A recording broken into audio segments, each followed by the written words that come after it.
கர்த்தராகிய இயேசு கிறிஸ்து நாமத்தினாலே உங்கள் எல்லாருக்கும் என்னோட அன்பின் வாழ்த்துக்கள். உங்கள் எல்லாருக்கும் இனிய தமிழ் புத்தாண்டு நல்வாழ்த்துக்களை நான் ஷேர் பண்றேன். கர்த்தர் நம்மை ஆசீர்வதிப்பாராக. ஆமென். இந்த நாளுக்கும் கர்த்தருடைய வார்த்தைக்கு நம்ம பார்க்க போறோம். ஆச்சரியமான ஒரு விஷயம் என்னன்னு பார்த்தீங்கன்னா, என்னுடைய தேதியும் ஏப்ரல் 14. யூதர்களுடைய முறைமையின்படியும் பார்த்தீங்கன்னா, அவங்களுடைய பிரதான மாதம், அவங்களுடைய வருஷத்தோடைய துவக்கங்களும் அந்த முதல் மாதத்தினுடைய 14ஆம் தேதியில தான் பஸ்காவை அவர்கள் ஆசரிக்கிறவர்களாக இருக்கிறார்கள். So our day, the year starts where Christ has ended his life. கிறிஸ்து தனது ஜீவனை விட்டு எந்த நொடி அவரோட உயிர் பிரிந்ததோ அந்த நொடியிலிருந்து உங்களுக்கும் எனக்கும் வாழ்வு பிறந்தது. உங்களுக்கும் எனக்கும் ஒரு புதிய ஜீவனை கர்த்தர் துவக்கி இருக்கிறார். ஆமென். ஹல்லேலூயா. அவருடைய மரணம், அவருடைய அடக்கம், அவருடைய உயிர்த்தெழுதலிலிருந்து சுவிசேஷம் துவங்குகிறது போலவே நம்முடைய வாழ்க்கையிலும் ஒரு மிகப்பெரிய துவக்கத்தை இயேசு நமக்கு அன்பாக பரிசீலித்திருக்கிறார். ஆமென். God is good. Hallelujah. So இதுல நம்மளுடைய லைஃப்ல பிராக்டிக்கலான விதத்துல முக்கியமான சில ஆசீர்வாதங்களை இந்த 2-3 பாயிண்ட் சொல்லி நான் பிளஸ் பண்ணி நான் முடிக்க விரும்புறேன். சோ ஆதி ஆகமத்துல நீங்க பார்க்கலாம், ஆதாம் ஏவாள் என்கிற குடும்பத்துக்கு தேவனுடைய தீர்க்க தரிசன கண்ணோட்டத்தின்படி மனுக்குலத்துக்கு அவர் ஆசீர்வாதமாக யோசிச்சிருக்கிற ஒரு மிகப்பெரிய ஒரு தீர்க்க தரிசனமான காரியங்களை நம்ம பார்க்க போறோம். ஆதியாகமம் 1ஆம் அதிகாரம்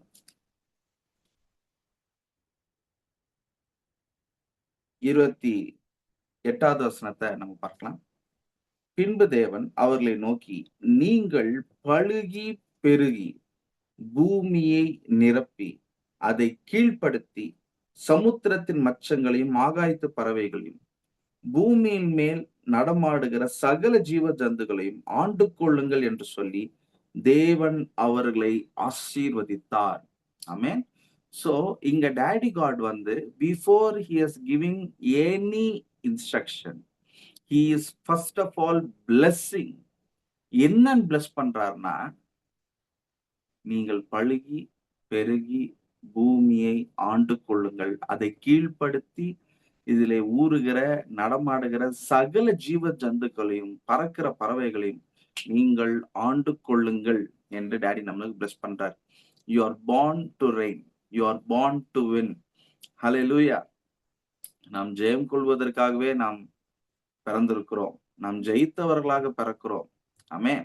சோ இந்த பலுகி பெருகி அப்படிங்கிறது வந்து பாத்தீங்கன்னா டு மல்டிப்ளை. இது எங்க நடக்குது அப்படின்னு பாத்தீங்கன்னா, the holiest and the safest place on the earth is family. ஆண் பெண் என்கிற இந்த குடும்ப ஐக்கிய உறவிலிருந்து பெருக்கம் துவங்குகிறது. ஆதாம் ஏவாளுங்கிற ஒரு குடும்பத்திலிருந்து தேவன் பலுகி பெருக சொல்லி சொன்னார். சத்துரு மெயினா கை வைக்கிறது எங்க கை வைப்பான் அப்படின்னு பாத்தீங்கன்னா, இந்த குடும்பத்துல கை வைப்பான். ஏன் அப்படின்னு பாத்தீங்கன்னா, மனுஷன் பெருகிற இடமே குடும்பத்திலிருந்து தான் அவன் மல்டிப்ளை ஆகுறான். அவன் எங்கே அதிகரிக்கப்படுகிறானோ, அவன் எங்கே அதிகமாக பெருகிறானோ, அந்த பெருக்கத்தின் இடத்தை டிஸ்டர்ப் பண்ணணும், அந்த பெருக்கத்தின் இடத்தை கலைக்கணும் அப்படின்னு நினைச்சுதான் இன்னைக்கு எத்தனையோ குடும்பங்கள்ல ஒரு மிகப்பெரிய டிஸ்டர்பன்சஸ அவன் கொண்டு வருகிறவனா இருக்கிறான். சோ இது எங்கெங்கெல்லாம் வந்து ரிலிஜன் மூலியமா நம்ம வந்து கலக்கப்பட்டிருக்கிறோம், டிஸ்டர்ப் ஆக்கப்பட்டிருக்கிறோம்ங்கிற இந்த கலைகளை இயேசுவின் நாமத்தினால இந்த வார்த்தையை கொண்டு நாம் பிடுங்கி நாம் இன்று விடுதலை ஆக்கப்படும்படி நாம் அழைக்கப்பட்டிருக்கிறோம். சத்தியத்தையும் அறிவீர்கள், சத்தியம் உங்களை விடுதலை ஆக்கும். எத்தனை பேர் இங்க இருக்கிறீங்க? ஹல்லேலூயா. ஆமென். சோ வீடுகளுக்கு தேவன் முக்கியத்துவப்படுத்துகிறாரா, குடும்பத்துக்கு தேவன் முக்கியத்துவப்படுத்துகிறாரா? இன்னைக்கு நான் உங்களுக்கு சொல்றேன். ஒரு நரேஷன் வந்து செட் பண்ணி இருக்கிறாங்க ரிலிஜன் மூலியமா ஒரு நரேஷனை என்ன பண்ணிருக்கிறாங்க, செட் பண்ணி இருக்கிறாங்க. ஒரு முழு உண்மை இருக்கிற இடத்துல நீங்க வந்து தனியா பொய் சொல்லணும் அப்படிங்கிற ஒரு அவசியம் கூட கிடையாது. ஆனா அந்த முழு உண்மையில ஒரு பாதி உண்மையை நீங்க மறைச்சிட்டீங்கனாலே நீங்க என்ன ஒரு நரேஷன் தான் சொல்ல வர்றீங்க, ஒரு பொய்யான காரியத்தை தான் நீங்க வந்து வெளிப்படுத்த வந்திருக்கிறீங்க. சில வசனங்களை நம்ம பார்ப்போம். அது நம்மளுக்கு மிகவும் ஆச்சரியமாக இருக்கிறது. வாசிங்களா? 1 கொரிந்தியர் 11ஆம் அதிகாரம் 1 கொரிந்தியர் 11 23வது வசனத்துல இருந்து வாசி. இந்த வசனங்கள் என்ன எதை பத்தி பேசப்படுதுன்னா, நாம் திருச்சபையில் நாம் புசிக்கிற திருவிருந்துக்கு ஏற்ற வசனங்களா இருக்கிறது. இது எப்படி ஆரம்பிக்கிறதுன்னா, நான் உங்களுக்கு ஒப்புவித்ததை கர்த்தரிடத்தில் பெற்றுக்கொண்டேன். என்னவெனில், கர்த்தராகிய இயேசு தாம் காட்டிக் கொடுக்கப்பட்ட அந்த ராத்திரியில் அப்பத்தை எடுத்து. சோ இதுல இருந்து வசனங்கள் ஸ்டார்ட் ஆறத நம்ம பார்க்கிறோம். இது எத்தனாவது வசனத்துல இருந்து? 1 கொரிந்தியர் 11ஆம் அதிகாரம் 23வது வசனத்துல இருந்து. எனக்கு ஒரு ஆச்சரியமான ஒரு விஷயம்னா, ஏன் இதுவரைக்கும் அநேக சபைகள்ல 22 வசனங்கள பற்றிதான ஒரு தெளிவு, ஒரு நாலேட்ஜ் வந்து நம்ம ஜனங்களுக்கு போதகர்கள் குடுக்கிறது இல்லன்ட்டு எனக்கு புரியல. நீங்க 22 வசனங்கள் கூட முழுசா வேணாம். 22வது வசனம். எந்த வசனத்துல இருந்து திருவிருந்துக்குன்னு மெயினா துவங்குறாங்களோ, ஆரம்பிக்கிறாங்களோ, அந்த வசனத்தோட அப்படியே மேல் வசனத்த நீங்க பார்த்தீங்கன்னா, ஆச்சரியமான ஒரு விஷயத்த காத்திருக்குது. படிப்போம். 22. புசிக்கிறதற்கும் குடிக்கிறதற்கும் உங்களுக்கு வீடுகள் இல்லையா? புசிக்கிறதற்கும், குடிக்கிறதற்கும் உங்களுக்கு என்ன இல்லையா? வீடுகள் இல்லையா? இத எத பத்தி சாப்பிடுறத பத்தி பேசிட்டு இருக்கிறோம்? திருவிருந்த பத்தி பேசிட்டு இருக்கிறோம்.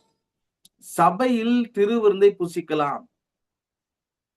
சபையில் தான் திருவிருந்தை நாம் புசிக்கிறோம் என்கிற இந்த அடிப்படை வசனங்கள்ல மேலான வசனம் என்ன சொல்றதுன்னா, சாப்பிடறதுக்கு குடிக்கிறது உங்களுக்கு என்ன இல்லையான்னு கேட்கிறாரு பவுலு. வீடுகள் இல்லையா அப்படின்னு கேட்கிறாரு. அண்ட் இந்த வசனங்கள் எப்படி முடியுது அப்படின்னு பாத்தீங்கன்னா, 33வது வசனத்துல நீங்க பாத்தீங்கன்னா படிங்க.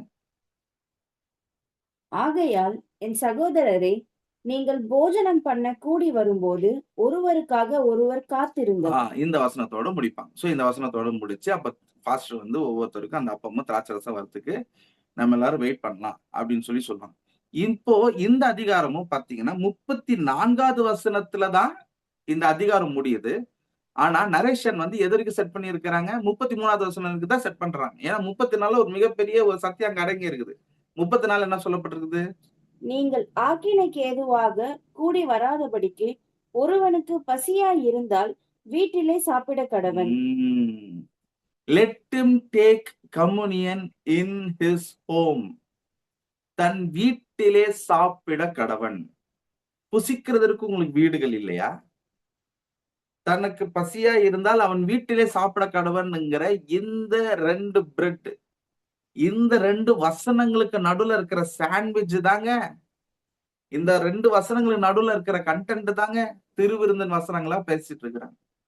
அப்ப பவுல் இங்கே வீடுகளில் அப்பம் புசிக்கிறதை பற்றி, வீடுகளில் திருவிருந்தை புசிப்பதை பற்றி மிகவும் ஆழமாக அழுத்தம் திருத்தமாக பேசுகிறார்.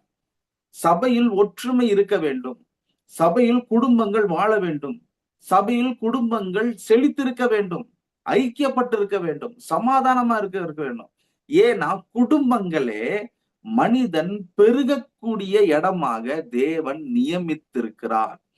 ஆமென். My family is the source of my multiplication. Hallelujah, hallelujah, hallelujah. நீங்க எங்க தெரியுமா சேஃபா உங்களை நீங்க இன்வெஸ்ட் பண்ணா ஒரு மிகப்பெரிய ரிட்டர்ன்ஸ் நீங்க பார்க்க முடியும்? உங்களுடைய குடும்பத்தில் தான். ஆமென், ஆமென், ஆமென், ஆமென், ஆமென். சோ இந்த குடும்பத்தின் இடத்துல தான் அவர் என்ன சொல்லியிருக்கிறார்? நீங்கள் பழுகி பெருகி. அப்போ இந்த அப்பம், இந்த பிரெட், இது எல்லாமே நம்மளுடைய டெய்லி லைஃபுக்கான பிரெட். இது நம்ம டெய்லி ஆண்டோட வார்த்தையாக நம்ம பெற்றுக்கொள்கிற bread. And the food is also connected with sex. ஆமென். அங்க இருக்கிற கணவன் மனைவிக்குள்ள இருக்கிற இந்த intimate relationship is connected with food. Amen. God wants to bless your sex life. Hallelujah. Amen. அவர் முத மிராக்கிளே எங்கதான் பண்ணியிருக்கிறாரு அப்படின்னு பாத்தீங்கன்னா, கானா ஒரு கல்யாணத்துல பார்க்கிறோம். நிறைய பேர் சொல்லுவாங்க, அவங்க முதல்ல பார்க்கும்போது இருந்த அந்த நேசம், அந்த அன்பு, அந்த லவ் கல்யாணம் ஆயிட்டதுக்கு பிறகு அப்படியே போக போக அது அப்படியே குறையறத நம்ம பார்க்கிறோம். ஒரு சலிப்பு உண்டாகிறத நம்ம பார்க்கிறோம். இதேதான் கானா ஒரு கல்யாணத்துலயும் பாத்தீங்கன்னா, இதே திருமண வாழ்க்கை பந்தத்துக்குள்ள அவங்க போறாங்க. போக போக திராட்சரசம் குறைவுபடுகிறது. திராட்சரசம் தீர்ந்துருச்சு அப்படின்ட்டு இல்ல, குறைவுபட்டது. ஆமா, ஆமா. அந்த கிக்கு, அந்த ஒரு ஜூஸ், அந்த ஒரு லவ், இவங்க 2 பேருக்கும் இணைஞ்சு அவங்க லைஃப துவங்குனாங்க. போக போக அவரோட வாழ்க்கையில எதை குறையுதுங்க? ஜூஸ் குறையுது, அந்த டேஸ்ட் குறையுது, அவங்களுக்குள்ளார லவ் குறையிற இடத்துல என் இயேசு கிறிஸ்து உள்ளே காலை எடுத்து வைக்கிறவராக இருக்கிறார். எங்கெங்கெல்லாம் ரொமான்ஸ் குறையுதோ, எங்கெங்கெல்லாம் காதல் குறையுதோ, அங்கே ஒரு புதிய சுவையை உண்டாக்குகிறவராக இருக்கிறார். அங்கே ஒரு புதிய நேசத்தை, பாசத்தை உருவாக்குகிறவராக இருக்கிறார். அங்கே இன்னும் கணவனுக்கும் மனைவிக்கும் ஒரு அன்பை தேவன் சிருஷ்டிக்கிறவராக இருக்கிறார். ஏனென்றால் அங்கேதான் மனிதன் மிகவும் பாதுகாப்பாக பெருக முடியும். It's not only about children. It's about their health, it's about their finance, it's about their well-being, it's about the respect in the society. எல்லாமே அடங்கி இருக்குது. எல்லாமே அடங்கி இருக்குது. அவங்க வாழ்க்கையோட பர்பஸ். ஓ ஹalleluya, ஹalleluya. குடும்பத்தை நடத்த தெரியாதவன் சபை எப்பரா நடத்துவான் அப்படின்னு சொல்லி நீங்க இன்னைக்கு ஊழியம் ஊழியம் ஓடுறது எல்லாமே எதோடைய பேஸ்மெண்ட்ல இருக்குதுன்னா வீட்டோட பேஸ்மெண்ட்ல தான் இருக்குது. அப்போ வீட்டோட பேஸ்மெண்ட் கணவன் மனைவிங்கிற ஒரு உறவிலே இருக்கிறது. அங்கேதான் தேவன் ஆசீர்வதித்து கட்டளையிட்ட வார்த்தை, நீங்கள் பலுகி பெருகி பூமியை கீழ்ப்படுத்தி ஆண்டு கொள்ளுங்கள். ஆமென், ஆமென், ஆமென். ஹalleluya. இன்னைக்கு சொல்றேன், உங்க குடும்ப வாழ்க்கையில எப்பேற்பட்ட கசப்பு இருந்தாலும், இன்னைக்கு உங்க குடும்ப வாழ்க்கையில எப்பேற்பட்ட பிரிவுகள் கூட ஏற்பட்டிருந்தாலும், இன்னைக்கு நான் பிளஸ் பண்றேன். கர்த்தர் சேர்க்கிறவராக இருக்கிறார். ஆமென். பகையாகிய நின்ற இருதரத்தாருக்கும் நடுல இருந்த பகைய அவர் சிலுவையிலே கொன்று போட்டார். சிலுவையில எல்லாரும் இயேசுவை கொண்டு போட்டாங்கன்னு நினைக்கிறோம். ஆனா சிலுவையில அவரு ஒரு சம்பவத்தை பண்ணிருக்கிறாரு. அவரு எங்கெங்கெல்லாம் பிரிஞ்சிருந்தாங்களோ சேர வேண்டியவங்க சேர்ந்தே ஆகணும். ஏன்னா பிரிய வேண்டியவர் பிரிஞ்சார். ஆமென், ஹalleluya. இன்னைக்கு அவருடைய ஜீவன் பிரிந்ததுனால இன்றைக்கு உங்களுடைய நேசமானவர்கள், the loved ones will rejoin in the name of Jesus. Amen, amen. இதுக்கு the holy communion is a great blessing unto us. இந்த செக்ஸ் லைஃப்க்கு the holy communion is a great blessing unto us. Amen. So நாங்க ஏற்கனவே பார்த்தது படி நான் சொல்லியிருக்கிறேன். And இன்னொரு ஒரு ரெண்டாவது கன்ஃபர்மேஷனா 1 கொரிந்தியர் 5ஆம் அதிகாரம் 7வது வசனத்தை படிங்க. ஆகையால் நீங்கள் புளிப்பில்லாதவர்களாய் இருக்கிறபடியே புதிதாய் பிசைந்த மாவாய் இருக்கும்படிக்கு பழைய புளித்த மாவை புறம்பே கழித்து போடுங்கள். ஏனெனில் நம்முடைய பஸ்காவாகிய கிறிஸ்து நமக்காக பலியிடப்பட்டிருக்கிறாரே. ஆமென், ஆமென், ஆமென். ஹalleluya. இது எங்க பஸ்கா கொண்டாடப்படுகிறது? என்றைக்கு கொண்டாடப்படுகிறது? வருஷத்தின் 1ஆம் மாதத்திலே. ஆமென். இந்த தமிழ் புத்தாண்டுல உங்களுக்கு இந்த வார்த்தைகளை நான் பிளஸ் பண்றேன். எப்போ பஸ்கா பலியிடப்படும்? அந்த மாதத்தின் 14ஆம் தேதியிலே. ஆமென். நீங்க ஒரு பியூட்டிஃபுல்லான ஒரு டூயல் கனெக்ஷனை நம்ம பார்க்கிறோம். கிரெகோரியன் கேலண்டர்ல இருக்கிற அந்த 14th டே அந்த வருஷத்தினுடைய துவக்கமும் ஆகும். தமிழ் கேலண்டர்ல நம்ம பார்க்கிறோம். இன்னைக்கு ஒரு புதிய ஒரு போர்ட்டல்ல இன்னைக்கு ஒரு புதிய பிளெஸிங்க டேடி காட் உங்களுக்கு ரிலீஸ் பண்ணுகிறவராக இருக்கிறார். என்ன ஒரு ரிலீசிங்? என்னோட ஃபேமிலியில பஸ்காவாகிய கிறிஸ்து பலியிடப்பட்டிருக்கிறாரு. ஆமென். இன்னைக்கு உங்க வீடுகள்ல நீங்க திருவிருந்த நீங்க சாப்பிட போறீங்க, குடும்பமா நீங்க சாப்பிட போறீங்க. இதை நீங்க சாப்பிடும் பொழுதே ஒரு மிகப்பெரிய ஒரு விடுதலை, ஒரு மிகப்பெரிய ஒரு வெளிச்சம் உங்க வாழ்க்கையில உங்க குடும்பத்துல உண்டாக போகிறது. ஆமென், ஆமென். நம்ம குடும்பத்துல சீராயிடுச்சுன்னா என்னங்க சீராகும்? எல்லாமே சீராகும். ஆமென், ஆமென், ஆமென். If family is being set right, the whole nation is being set right. If the whole nation is being set right, the whole world is being set right. நான் பிளஸ் பண்றேன். சரி, இங்க என்ன வசனம் சொல்லப்படுது? நம்முடைய பஸ்காவாகிய கிறிஸ்து நமக்காக பலியிடப்பட்டிருக்கிறாரே. சரி, இதே கொரிந்தியர் சபையில எவ்வளவோ பிரச்சனைகள் நடந்துட்டு இருக்குது. காணிக்கைகளை பத்தி எதுவோ பிரச்சனை நடக்குது. இங்க எதுக்கு பவுல் குறிப்பிட்டு பேசுறாரு? இங்க எதுக்காக பேசும்போது பஸ்காவாகிய பலி செலுத்தப்பட்டிருக்குதுன்னு எதுக்காக எதை பத்தி பேசுறாரு? 5ஆம் அதிகாரம் 7வது வசனத்துல 6 வசனங்களை நீங்க படிச்சு பாருங்க. படிங்க. உங்களுக்குள்ளே விபச்சாரம் உண்டென்று பிரசித்தமாய் சொல்லப்படுகிறது. இப்ப எந்த பிரச்சனையை பத்தி, எந்த ப்ராப்ளம் பத்தி இங்க டீல் பண்ணிட்டு இருக்கிறாரு? Is dealing the problem of adultery. Husband ஒய்ஃபுக்குள்ளார பிரிவுகள், ஒரு நிறைவான வாழ்க்கைய வாழ முடியாம துரோகங்கள் சந்திக்கப்படுகிறது, விபச்சாரம் ஏற்படப்படுகிறது. இந்த விபச்சாரத்தை பத்தி பேசும்போது பவுல் இங்கே குறிப்பிடுகிறார். ஒருவன் உங்களுக்குள்ளே விபச்சாரம் உண்டு என்று பிரசித்தமாய் சொல்லப்படுகிறதே. ஒருவன் தன் தகப்பனுடைய மனைவியை வைத்துக் கொண்டிருக்கிறானே, ம். அது அஞ்ஞானிகளுக்குள்ளும் சொல்லப்படாத விபச்சாரமாய் இருக்கிறதே. எங்குமே கேள்விப்படாத ஒரு நாசமான ஒரு காரியத்தை நீ பண்றியப்பா. இப்படிப்பட்ட காரியம் செய்தவனை ம். நீங்கள் உங்களை விட்டு நீக்காமலும் ம். துக்கப்படாமலும் ம். இருமாப்படைந்திருக்கிறீர்கள். ம். நான் சோ இந்த அடல்ட்ரிய பத்தி பேசிட்டு இருக்கும்போது தான் இன்னும் நிறைய காரியங்கள் உள்ள பேசுறாரு. 6வது வசனத்துல பாருங்க. நீங்கள் மேன்மை பாராட்டுகிறது நல்லதல்ல. ம். கொஞ்சம் புளித்த மா பிசைந்த மா முழுவதையும் புளிப்பாக்கும் என்று அறியீர்களா? ம். ஆகையால் ஆகையால் நீங்கள் புளிப்பில்லாதவர்களாய் புளிப்பில்லாதவர்கள். இருக்கிறபடியே இப்போ எதை இங்க புளித்த மாவுன்னு பேசுறாரு? சபைக்குள்ளார இந்த விபச்சாரத்தின் ஆவியை கொண்டு வருகிற நபர்கள், சபைக்குள்ளார இந்த விபச்சார எண்ணங்களை தூண்டுகிற நபர்கள், புளித்த மாவாக ஒரு மாவுக்குள்ள சென்று எப்படி முழு மாவையும் கெடுத்து போடுகிறதோ, புளிக்க வைக்கிறதோ, அவ்வண்ணமாகவே இந்த விபச்சாரம்ங்கிற எண்ணம் சபைக்குள் நுழைந்து சபையை முழுவதுமாக கெடுக்கிறது. இப்ப இந்த புளித்த மாவு போகும்படி, இந்த புளித்த மாவு இல்லாமல் இருக்கும்படி புளிப்பில்லாத மாவு, புளிப்பில்லாமல் இருப்பது என்ன? எப்படி இந்த அடல்ட்ரியில இருந்து நான் நீக்கப்படுகிறது? எப்படி இந்த பான் அடிக்ஷன்ல இருந்து நான் விடுவிக்கப்படுகிறது? எப்படி முழு மனதாக என் குடும்பத்தில் என்னோட ஐக்கியப்படுகிற என்னுடைய மாம்சமானவனுக்கு, என்னுடைய மாம்சமானவளுக்கு என்னை நான் ஒப்பு கொடுக்கப்படுகிறதற்கு பவுல் இங்கே எழுதுகிறார். நம்முடைய பஸ்காவாகிய பலி இயேசு கிறிஸ்து நமக்காக பலியிடப்பட்டிருக்கிறாரே. ஹalleluya, hallelujah, hallelujah. Each and every time you come to the Lord's table, you submit yourself to the God's way of sex. Hallelujah, hallelujah, hallelujah. தேவ ரகமான பிணைப்புக்கு, தேவ ரகமான இணைப்புக்கு உங்களை நீங்களே ஒப்பு கொடுக்கிற ஸ்தலம் கர்த்தருடைய பந்தி. ஆமென், ஆமென், ஆமென். ஓ லாதானா ஷபலா பதன் டெரெபெல் பிரேகெட்டெரெ பூஷபல் பிரஹதனன் டரபா. பிரிவு ஏற்படுது. கணவன் மனைவிக்குள்ளார பிரிவு ஏற்படும் பொழுது அங்க என்ன இல்லைங்க? சப்மிஷன் இல்ல. அந்த சப்மிஷன் இல்லாத போது அவங்க தில்லா சொல்ற ஒரு வார்த்தை என்னன்னா, அந்த மேட்டிமையினால பெருமையினால சொல்ற ஒரு வார்த்தை என்ன தெரியுமா?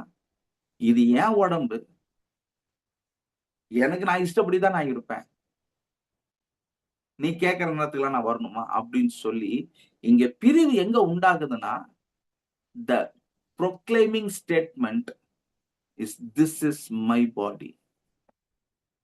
Jesus இந்த பிரிந்திருக்கிற பிரிவை நீக்கி சுகப்படுத்த விரும்புறாரு. He wants to heal the families. அதுக்கு எப்படி தெரியுமா ஹீல் பண்றாரு? தன்னோட உடம்ப அப்படியே கொடுத்து சொல்றாரு, திஸ் இஸ் மை பாடி. ஒரே டைலாக் தான், ஒரே வசனம் தான். ஒரு வசனத்தை வேற மாதிரி பார்க்கும்போது பிரிவு ஏற்படுது.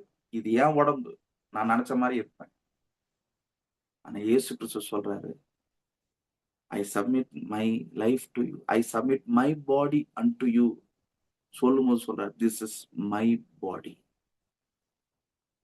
திஸ் இஸ் மை பாடின்னு சொல்லிட்டு செப்பரேஷனுக்கு இல்ல, ஹியர் ரிசீவ் இட். இதை வாங்கி புசியுங்கள். Come receive it, take it. I am here to give. உங்களுக்கு என்னுடைய முழுவதையும் தருவதற்காக நான் இன்று இருக்கிறேன். ஹalleluya, ஹalleluya, ஹalleluya, ஹalleluya. ஜீவன் உண்டாகிறது. அங்கே இணைப்பு உண்டாகும் போது ஜீவன் உண்டாகிறது. எந்த மனுஷனையும் பிரகாசிப்பிக்கிற ஒளி. சயின்டிஸ்ட் அழகா கண்டுபிடிச்சிருக்கிறாங்க. உள்ள அந்த எக்ஸ் குரோமோசோம்ஸ் அந்த ஒய் குரோமோசோம்ஸ் இணைஞ்சு ஒரு உயிர் உண்டாகும் பொழுது ஒரு மிகப்பெரிய ஒரு மின்னல் அடிக்கிறது போல அங்கே உள்ளே கர்ப்பப்பையில வெளிச்சம் உதிக்கிறது. இன்னைக்கு உங்க வாழ்க்கையில வெளிச்சம் உதிக்கிறதுனா என்ன ஆயிருக்குது? கணவன் மனைவிக்குள்ள ஒரு நட்பு, கணவன் மனைவிக்குள்ள ஒரு அன்பு, நெருக்கம் உண்டாகிறது இயேசுவின் நாமத்தினால். நான் அப்படிதான் பாக்குறேன். கிரியேஷனை ஃபர்ஸ்ட் டாடி காட் கிரியேட் பண்ணும்போது லெட் தேர் பி லைட், ஹalleluya, வெளிச்சம் உண்டாக கடவுதுங்க. அந்த வெளிச்சம் எங்கே உண்டானது? கர்ப்பப்பையிலே உண்டானது. ஒரு உயிர் உண்டானது. அங்கே நேசம், அன்பு உண்டானது, பிறப்பிக்கப்பட்டது. இந்த தமிழ் புத்தாண்டுல இன்னைக்கு உங்க குடும்ப வாழ்க்கையில ஒரு புத்தாண்டு மலர்ந்ததுக்காக நான் கர்த்தரை ஸ்தோத்திரிக்கிறேன்.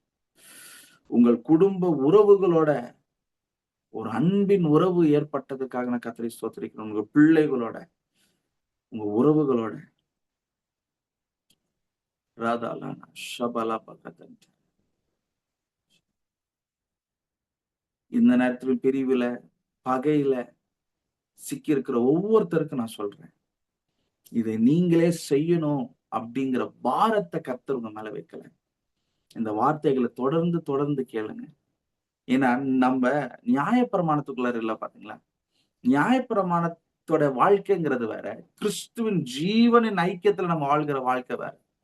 நியாயப்பிரமாணத்தின் வாழ்க்கையினுடைய லைஃப் ஸ்டைல் எப்படி இருக்கும்? வாசிங்க, ரோமர் 2ஆம் அதிகாரம் 13வது வசனத்துல வார்த்தை விதமா சொல்லுகிறது, நியாயப்பிரமாணத்தை கேட்கிறவர்கள் தேவனுக்கு முன்பாக நீதிமான்கள் அல்ல, நியாயப்பிரமாணத்தின் செய்கிறவர்களே நீதிமான்களாக்கப்படுகிறார்கள். அப்ப நியாயப்பிரமாணத்துல லிசனிங்க்கு என்ன இல்லைங்க? ஒன்னும் பிரயோஜனம் இல்லை. அதனாலதான் இன்ன வரைக்கும் எத்தனையோ பேர் பிரசங்கிமார்களா இருக்கட்டும், விசுவாசிகளா இருக்கட்டும், இத்தனை 20 வருஷமா பிரசங்கத்தை கேட்டேன், ஒன்னும் பிரயோஜனம் ஆகல. எப்படி பிரயோஜனம் ஆகும்? அங்க இயேசு கிறிஸ்துவை பற்றி தானே சுவிசேஷம் பிரசங்கிக்கப்படாமல் நீ இதை செய்ய வேண்டும், நீ அதை செய்யக்கூடாது என்கிற நியாயப்பிரமாணத்தின் போதனைகள், ஆக்கினை தீர்ப்பு கொடுக்கிற ஊழியம் நடக்கிறதுனாலே இங்க என்ன இல்ல? பிரசங்கத்தை கேட்டாலும் இங்க வாழ்வு பிறப்பிக்கப்படவில்லை. ஆனால் ஓ ஹalleluya, பெரும்பாடுள்ள ஸ்திரீ எத்தனையோ நாட்கள், எத்தனையோ ஆண்டுகள் அவ வேதனையில இருக்கும் பொழுது வசனம் சொல்கிறது, அவள் இயேசு கிறிஸ்துவை பற்றி கேள்விப்பட்டாள். வைத்தியர்கள், டாக்டர்ஸ், எத்தனையோ ஆஸ்திகள் எல்லாமே கரையிற அளவுக்கு ட்ரீட்மெண்ட் பார்த்தும் ஒன்னும் ப்ரோமோட் ஆகல, எதுவுமே யூஸ் ஆகல. அவளுக்கு என்ன நம்பிக்கை இருக்குது? அவள் இயேசு கிறிஸ்துவை பற்றி கேள்விப்பட்டாள்.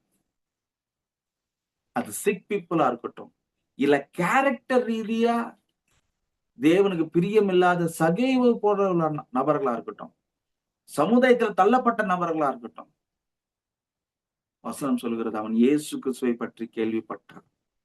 நியாயப்பிரமாணத்தினுடைய போதனைகளை நீங்கள் கேள்விப்பட்டாலும், அதை உன்னிப்பாக கவனித்தாலும், நீங்கள் அதை செய்யாத வரை அதனால உங்களுக்கு ஒரு பிரயோஜனமும் இல்லை. ஆனா இன்னைக்கு சொல்றேன், இன்னும் நீங்க ஜீசஸ் கிட்டே கூட நீங்க வரல, ஆனால் நீங்க அவரை பற்றி கேள்விப்படுகிற ஒவ்வொரு வசனங்கள், ஒவ்வொரு வார்த்தை, அவரை பற்றிதான வார்த்தை உங்களுக்குள்ள பிரவேசிக்கும் பொழுதே அங்க ஜீவன் உண்டாகிறது. Because the word that you receive about him is he himself. The word you receive about him is the word he himself. நீங்கள் அவரை பற்றி கேள்விப்படுகிற வார்த்தையே அவர் அவராகவே இருக்கிறார். ஏனென்றால் ஆதியிலே வார்த்தை இருந்தது. ஆமென். விசுவாசம் கேள்வியினால் வரும். தமிழ்ல நம்ம கேட்கிற இன்ட்ராகேட்டிவ் சென்டென்ஸ் கேள்வி, அந்த கேள்வி கிடையாது. Faith comes by hearing. அதிகமாக கேளுங்க. உங்க குடும்பத்துல, உங்க தனிப்பட்ட வாழ்க்கையில, உங்க பிசினஸ்ல ஒரு மிகப்பெரிய செழிப்பின் வாசல்களை தேவன் திறக்க ஆயத்தமாக இருக்கிறார். இன்னைக்கு நான் சொல்றேன், இந்த வார்த்தைகளை கேட்கிற உங்களுக்கு சொல்றேன், இன்னிலிருந்து a new beginning, a new start. அது எங்க வெளிப்பட ஆரம்பிக்கிறது? Submitting to your partner. அதான் பாத்தீங்கன்னா ஃபர்ஸ்ட் சொன்னேன் பாத்தீங்களா, கேட்கிறதோட இம்பார்ட்டன்ஸ். சம்டைம்ஸ் நீங்க ஒன்னும் ஆச்சா போச்சான்னு பெருசாலாம் பண்ண தேவையில்ல. உங்க பார்ட்னர் என்ன சொல்ல வர்றாங்கிறத கொஞ்சம் கவனிச்சாலே போதும். எப்படி நான் ஏற்கனவே ஃபர்ஸ்ட், ஏன்னா நீங்க ஏற்கனவே இயேசுவை பற்றி சொல்றதே நீங்க கேள்விப்பட்டு லிசனிங்ல இப்ப நீங்க ரொம்ப ஸ்கில் ஆயிட்டீங்கல்ல. இது எங்க அடுத்தது வேற லெவல்ல மேனிஃபெஸ்ட் ஆகும்னா, உங்க பார்ட்னர் சொல்ல வரத நீங்க கவனிப்பீங்க. உங்க மனசுல இருக்கிற விஷயங்கள ரொம்ப கொந்தளிச்சு, அத எப்படியாச்சும் உங்களுக்கு புரிய வச்சணுங்கிறத தாண்டி, உங்க பார்ட்னர் சொல்ல வரத நீங்க உன்னிப்பா கவனிக்கிறதுக்கு நீங்க இருக்கிறீங்கங்கிறதே, அவங்களுக்கு ஒரு அஷ்யூரிட்டிய கொடுக்கும். அங்கே இன்னும் அதிகமாக காதல் மலரும். இன்னைக்கு நான் சொல்றேன், உங்களுக்காக கிறிஸ்து இருக்கிறாரு. ஆமென். கிறிஸ்துவின் அன்பு உங்களை நெருக்கி இன்னும் ஏவட்டும். உங்க பார்ட்னர் அதிகமா, இன்னும் அதிகமாக நேசிப்பதற்கு. என்னடா இதெல்லாம் ஸ்பிரிச்சுவலான காரியங்களா? இதெல்லாம் அவசியமா? ஏசாயால படிச்சு பாருங்க. இதுதான் எனக்கு உகந்த உபவாசம்ன்றாரு. I am talking about the true God willing fasting. தேவன் விரும்புகிற உபவாசத்தை பற்றி பேசுகிறேன். உன் மாம்சமானவனுக்கு உன்னை நீ ஒழிக்காமலும்.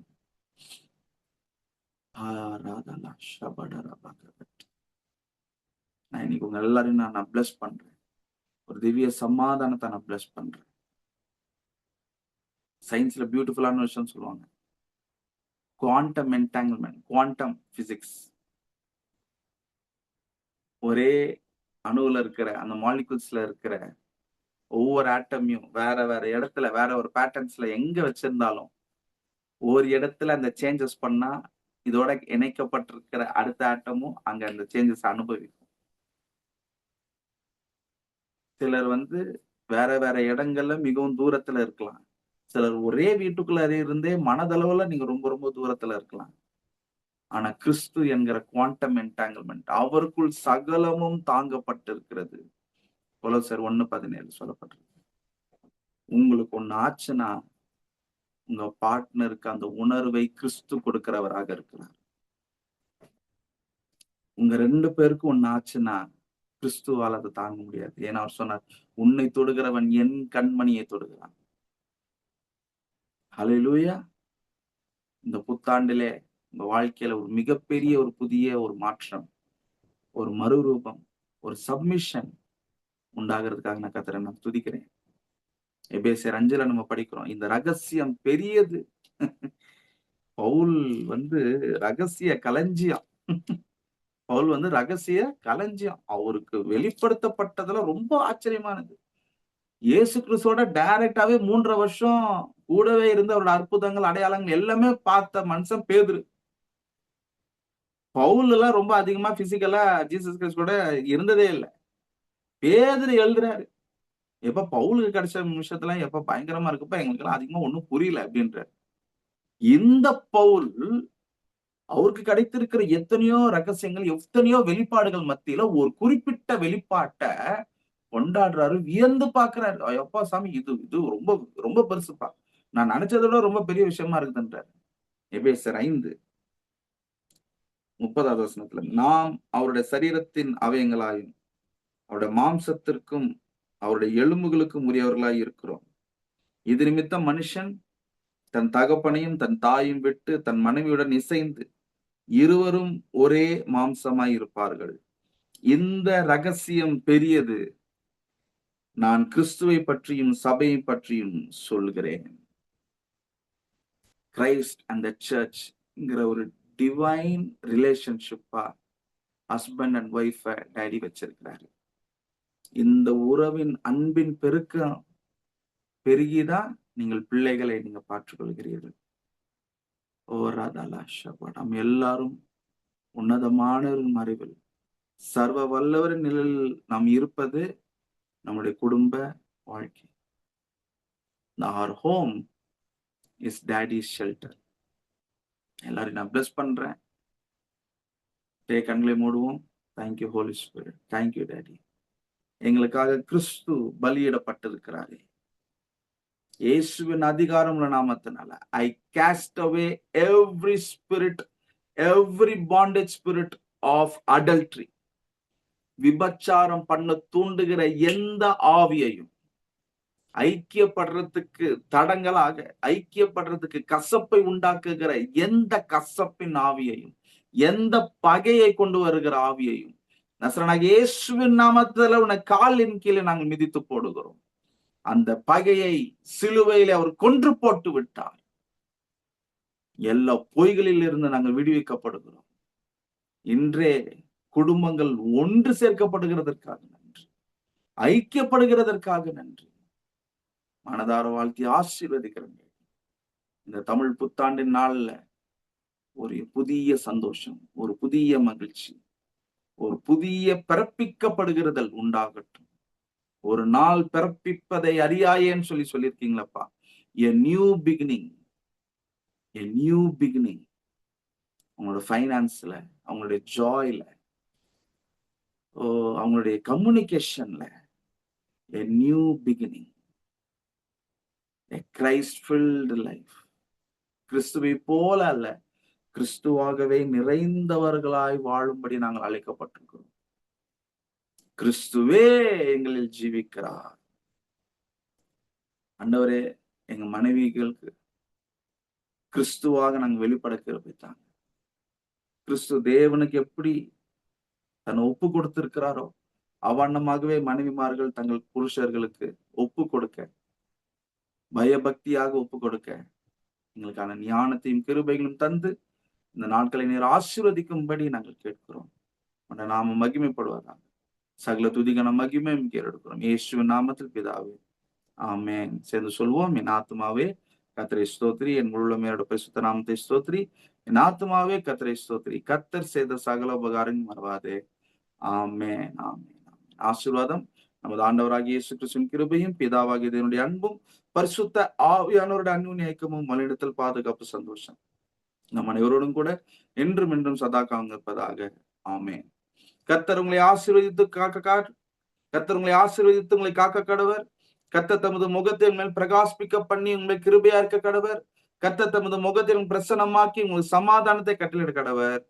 ஆமென், ஆமென். God bless you. Have a blessed day.